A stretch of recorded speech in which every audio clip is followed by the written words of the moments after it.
रामचंद्र भगवान की जय। श्री सीतानाथ समारंभां श्री रामानंदार्य मध्यमाम् अस्मदाचार्य पर्यन्ताम् वन्दे श्री गुरु परम्पराम्। श्री सद्गुरुदेव भगवान की जय। लोकाभिरामम् रणरङ्गधीरम्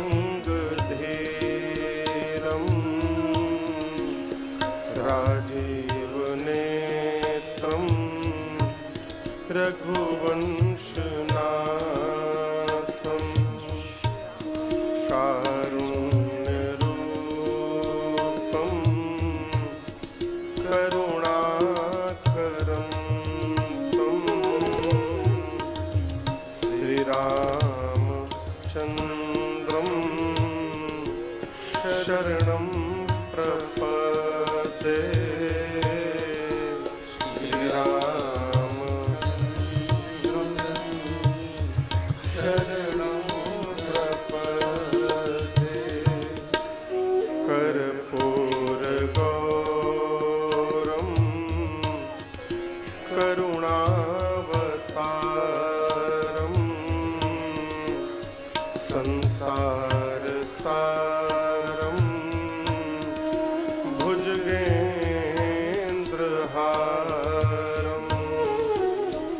सदा वसन्तं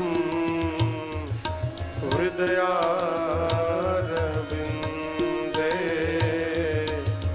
भवं भवानी सहितं नमामि। भवं भवानी सहितं मनोजवं मारुततुल्यवेगं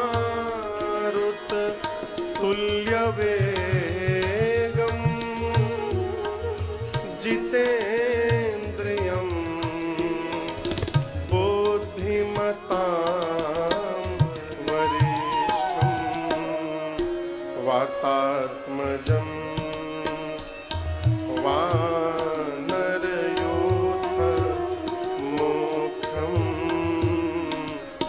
श्रीरामदूतं शरणं प्रपद्ये।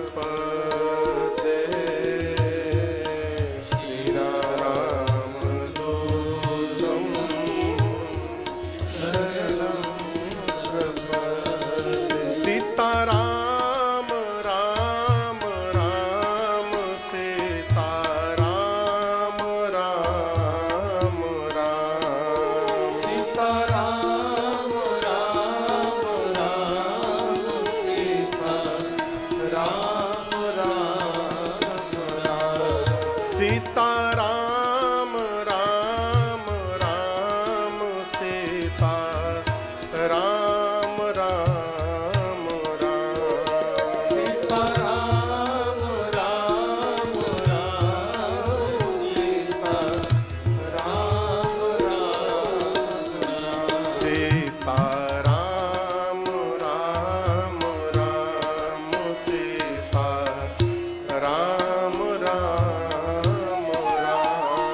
सीताराम राम राम सीताराम राम राजा राम राम राम राजा राम राम राम राजा राम राम राम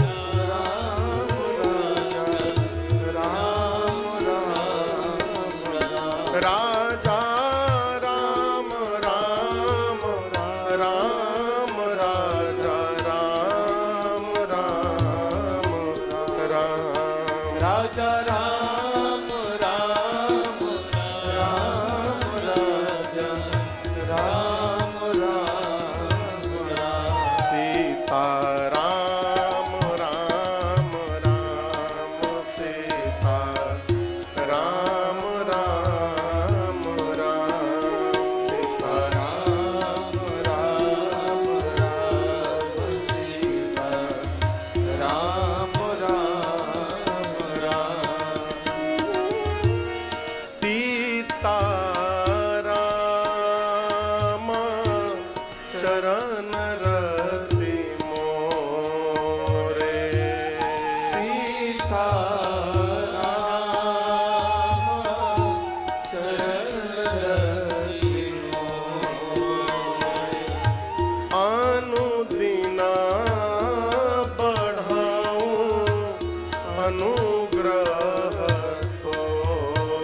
जय सिया राम। थोड़ी और ऊर्जा के साथ कहिए, जय सिया राम। जय सिया राम। कल हमने और आपने भगवान श्री सीताराम जी के विवाह की कथा को यहाँ गाया। बैठे तो महाराष्ट्र में हैं, बंबई में, परंतु बाबूजी कल ऐसा लग रहा था कि हम लोग भी मिथिला पहुंच गए हैं। बड़ा आनंद आया। आपका तो मुझे नहीं पता, परंतु मुझे बहुत आनंद आया।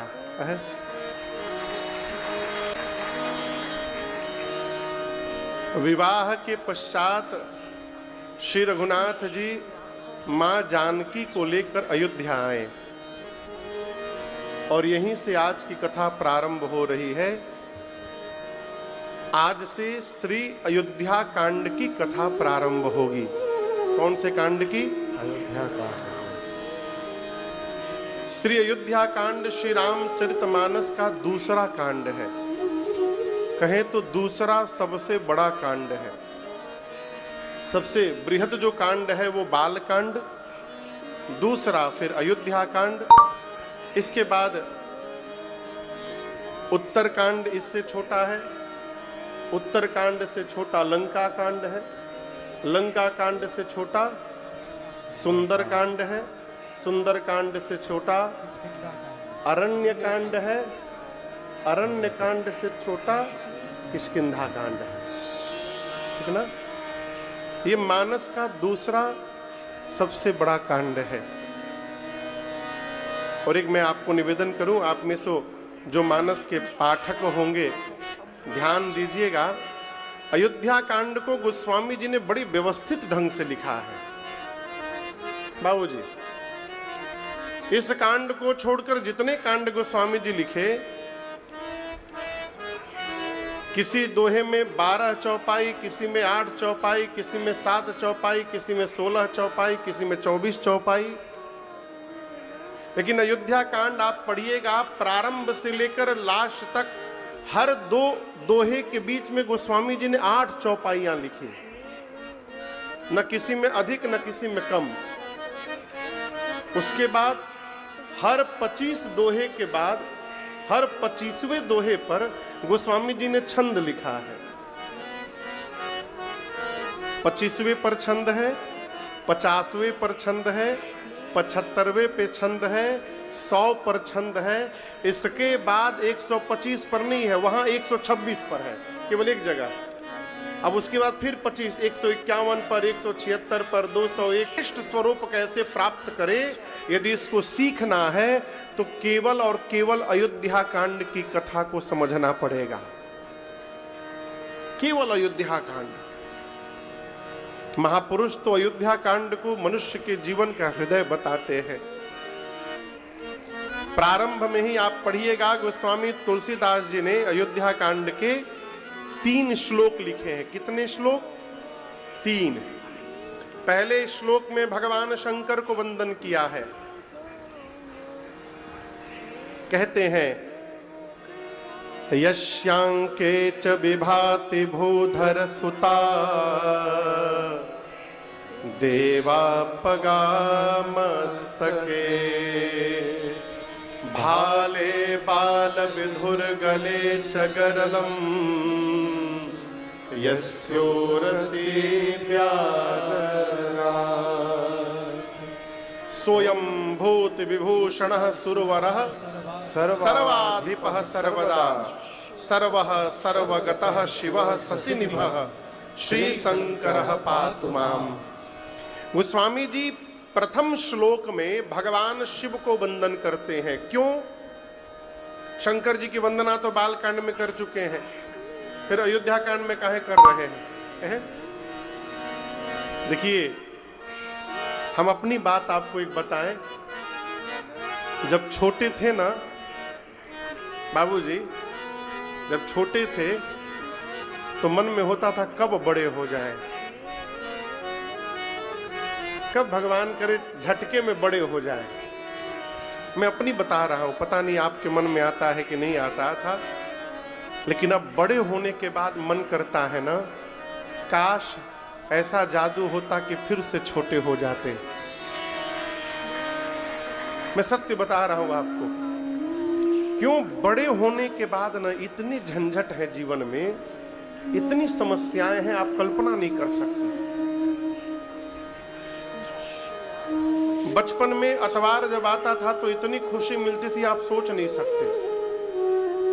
शनिवार से ही जो उत्साह रहता था मन में, कहें आज हाफ डे स्कूल हो जाएगा, और कल तो सीताराम है, रविवार है, छुट्टी है, बादशाह है कल। लेकिन आपको बताऊं, अब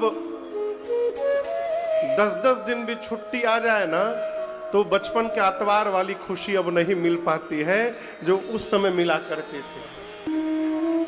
मनुष्य की युवा अवस्था में आने के बाद अनेक प्रकार के झंझट जीवन में आते हैं, समस्याएं आती हैं।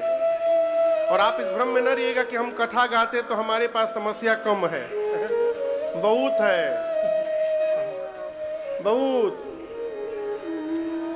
कपारे पर इतना लदा है, लेकिन उसके बाद भी मुस्कुरा के कथा गाना है। इस झंझट में भी आनंद में कैसे जीना है, यही सीखने की कला का नाम है अयोध्या कांड। इसलिए गोस्वामी जी ने शंकर जी को वंदन किया। भगवान शंकर के जीवन में जितना झंझट है आप कल्पना नहीं कर सकते। आप कहोगे महाराज वो तो भगवान है। भगवान बगल में पार्वती माई बैठी है, कपारे पर गंगा जी बैठी है। ये झंझट नहीं है का हो? बगल में पार्वती जी बैठी है, उनके समन्वय कपारे पर गंगा जी विराजमान है। बाबूजी समस्या है कि नहीं है? हाँ। बाबूजी बोल रहे बहुत बड़ी समस्या है। शंकर भगवान के गले में सांप है, और वहीं गणेश जी का चूहा घूम रहा है घर में। सांप के आगे चूहा है, लेकिन सांप छू नहीं रहा है। कार्तिकेय जी की सवारी मोर है, मोर के आगे सांप रेंग रहा है, लेकिन मोर सांप को नहीं छू रहा है। बाबूजी,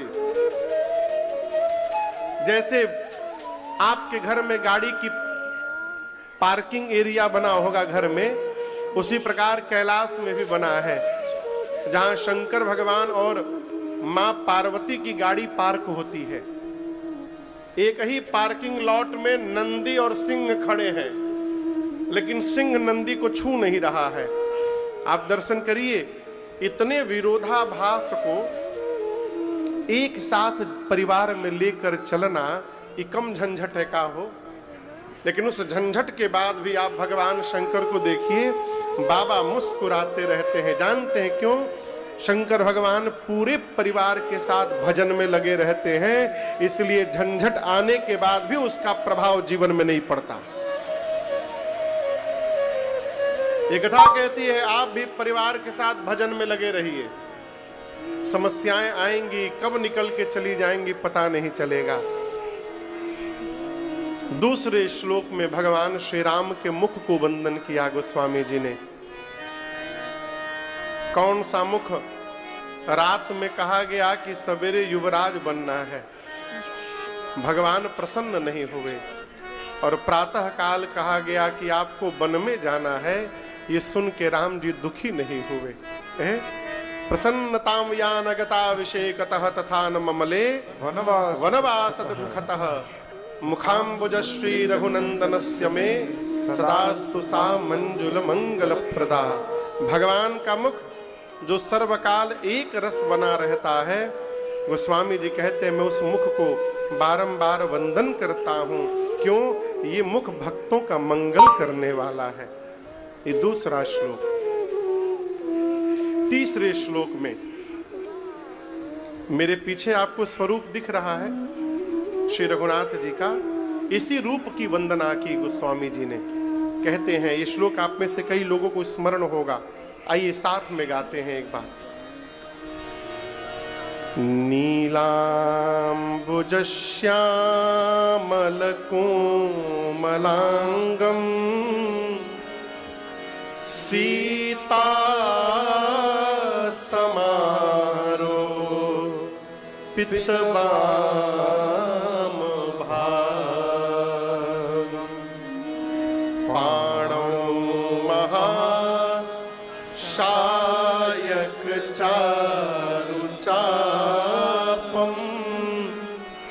नमामि रामं रघुवंशनाथम। गोस्वामी जी कहते हैं नील अंबुज के समान जिसका श्यामल वर्ण का रंग है, सांवला रंग है। यहां दर्शन करिए, भगवान का रंग नीला है। भगवान का वास्तविक रंग यही है जो पीछे दिख रहा है आपको। नील अंबुज के समान जिनका रंग है, कोमल कोमल अंग है, चारु यानी सुंदर, चाप यानी धनुष, एक हाथ में अमोघ बाण और दूसरे हाथ में अपना सारंग धनुष लेकर सीता मैया के साथ जो रघुवंश के सिंहासन पर विराजमान है, उन राम जी को मैं बारंबार वंदन प्रणाम करता हूं। नमामि रामम रघुवंशनाथम। देखिए, हम आपको एक निवेदन करें, नित्य संपूर्ण श्री रामचरितमानस को पढ़ना यह संभव नहीं है नित्य, लेकिन एक ऐसा उपाय हम आपको निवेदन करें कि यदि आप उसको करेंगे तो नित्य श्री रामचरितमानस पढ़ने का फल प्राप्त हो जाएगा। क्या उपाय है? अभी जो श्लोक मैंने आपको सुनाया, ये श्लोक संपूर्ण रामचरितमानस का सारांश है। यदि केवल आप नित्य इस श्लोक का पाठ कर लीजिए तो पूरा रामचरितमानस पढ़ने का फल आपको स्वतः प्राप्त हो जाएगा केवल एक श्लोक से। नीलांबुज श्यामल कोमलांगम सीता समारोपित वाम भागम पाणौ महाशायक चारु चापम नमामि रामम रघुवंशनाथम। ये श्लोक की महिमा है। कैसे सातों कांड आ गए इसमें, इसका दर्शन करिए। नीलांबुज श्यामल कोमलांगम, जिसके नीले रंग के श्यामल कोमल अंग हैं, भगवान की बाल लीला इसी में समाहित हो गई। सीता समारोपित वाम भागम, जिनके वाम भाग में सीता जी समाहित हैं, धनुष यज्ञ सीताराम विवाह पूरा। पाणौ महाशायक चारु चापम, हाथ में धनुष बाण लेकर राम जी अयोध्या से बाहर निकले निशाचरों का वध करने। अयोध्या कांड, अरण्य कांड, किष्किंधा कांड, सुंदर कांड, लंका कांड पूरा। रावण को मारकर भगवान अयोध्या में आए, राम जी का राज्याभिषेक हुआ। नमामि रामम रघुवंशनाथम, उत्तर कांड पूरा। एक श्लोक के भीतर पूरा रामचरितमानस समाहित है। ये अयोध्या कांड का 3रा श्लोक है। और 3 श्लोक लिखने के बाद गोस्वामी जी ने दोहा लिखा। अयोध्या कांड का पहला दोहा कितने लोगों को याद है यहां पंडाल में? संदीप भी आपको याद है अयोध्या कांड का पहला दोहा? प्रदीप जी आपको याद है? हाँ, पहला दोहा याद है अयोध्या कांड का? उनको याद है, सबको याद है। आप जितने लोग यहां बैठे हैं, आइए साथ में गाइए। श्री गुरु चरण सरोज रज, निज मन मुकुर सुधार, वरनौ रघुबर बिमल जस, जो दायक फल चार। ये कितने लोगों को याद था? हाथ काहे नहीं उठाए थे पहले? महाराज हम तो जानते ही नहीं थे। ये अयोध्या कांड का है। ये अयोध्या कांड का प्रथम दोहा है। गोस्वामी जी कहते हैं श्री गुरु चरण सरोज रज, सरोज यानी कमल बाबूजी। तो गुरु जी का जो कमलवत चरण है, उस चरण में जो रज लगा है, उस रज से निजमन मुकुर सुधारी। मुकुर यानी सीसा। अच्छा आप बताओ, आप सवेरे सवेरे नहाने के बाद शीशा के सामने जाते हैं ना, दर्पण के आगे? कौन कौन जाता है? जिसके सिर पर बाल है वो सब जाते होंगे। हमारे पंडित जी न भी जाए तो चलेगा इनका। हाँ, तिलक, अरे स्पॉट हाथ से मार लेते हैं इसे बिना देखे। हाँ।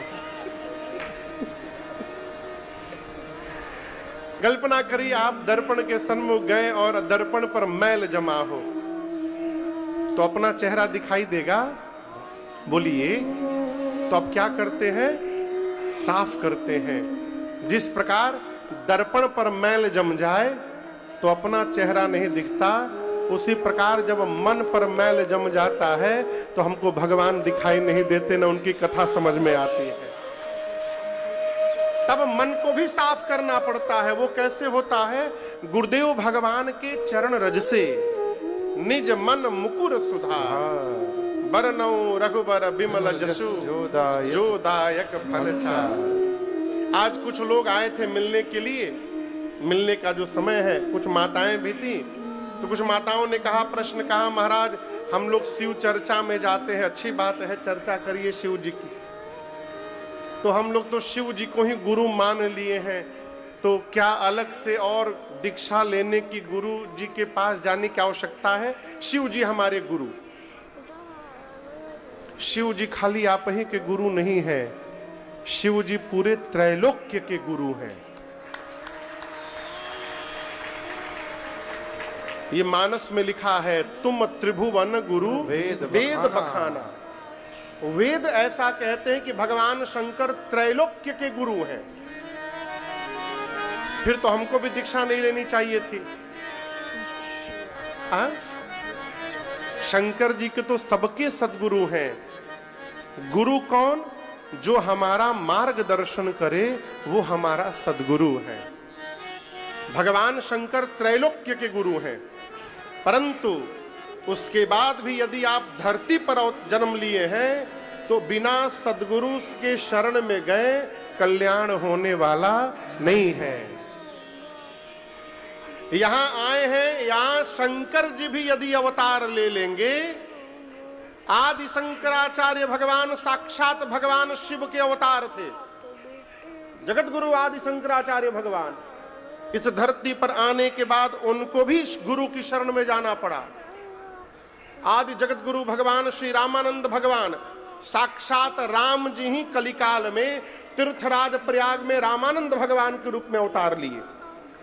अपने आने के पहले सन अभी 2025 चल रहा है ना, 1017 में 1017 में राम जी ने लक्ष्मण भैया को धरती पर भेजा। दक्षिण भारत में उनका अवतार हुआ रामानुज स्वामी के नाम से, वो भी गुरु जी की शरण में गए। इस धरती पर यदि भगवान भी अवतार लेंगे तो उनको भी गुरु जी से जाकर दीक्षा लेनी पड़ेगी। हमारी आपकी क्या गिनती है? इसलिए इस भ्रम में न रहिए कि शिव गुरु हैं तो और कहीं जाने की आवश्यकता नहीं है। शिव सबके गुरु हैं।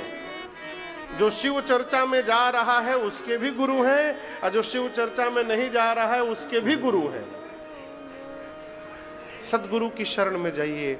दूसरी बात मैं आपसे कहूं, एक श्रोता ने प्रश्न किया, महाराज क्या गुरु जी से दीक्षा लेकर ही मंत्र नाम जपेंगे तो फायदा करेगा?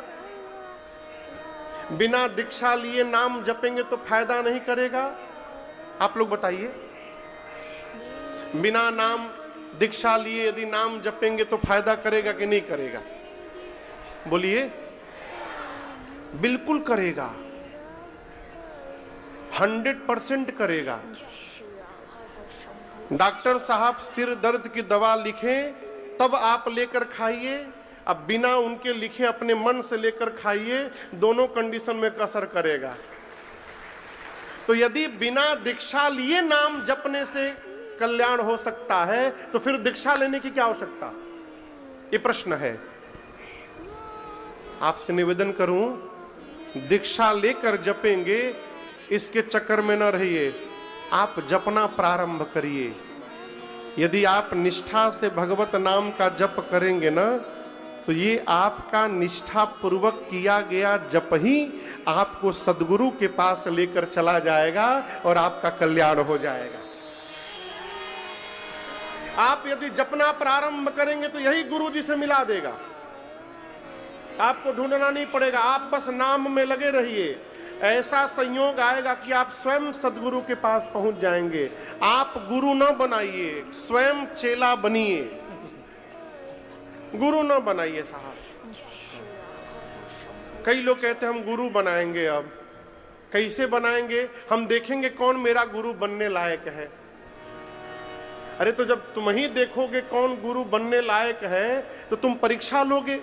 हाँ महाराज, अब ऐसे जैसे तैसे थोड़ी दीक्षा ले लेंगे, हम देखेंगे कौन उसमें पात्रता है कि नहीं है। तो जब तुम ही गुरु जी की पात्रता देख रहे हो तो तुम गुरु की वो गुरु, सबसे बड़े गुरु तो आप ही हो गए। इसलिए गुरु न बनाइए, चेला बनिए, शिष्य बनिए। और कब बने महाराज? कई लोग कहते हैं 60 साल के बाद। रहिएगा तब ना। एग्रीमेंट हुआ है का कोनो कि 60 तक रहना ही है। ये जो शरीर मिला है ना, अरे किस धुन में बैठा बावरे, किस धुन सोने वाले जाग जाग, संसार मुसाफिर खाना।